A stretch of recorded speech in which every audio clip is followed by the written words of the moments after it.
هنالك دعا زكريا ربه قال رب هب لي من لدنك ذرية طيبة إنك سميع الدعاء.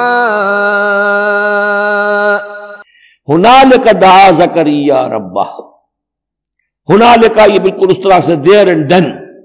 جب یہ مشاہدہ ہوا حضرت زکریا کو تو انہوں نے بھی ایک دعا کی اپنے پروردگار سے. ہنالک دعا زکریا ربہ رب قال رب هب لي من لدنك ذرية طيبة.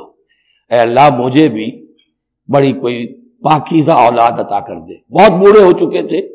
ان کی اہلیہ جو ہے وہ بھی بہت بوڑھی ہو چکی تھی، ضعیفہ تھی، اور ساری عمر بانجھ رہی تھی، لاولد تھے.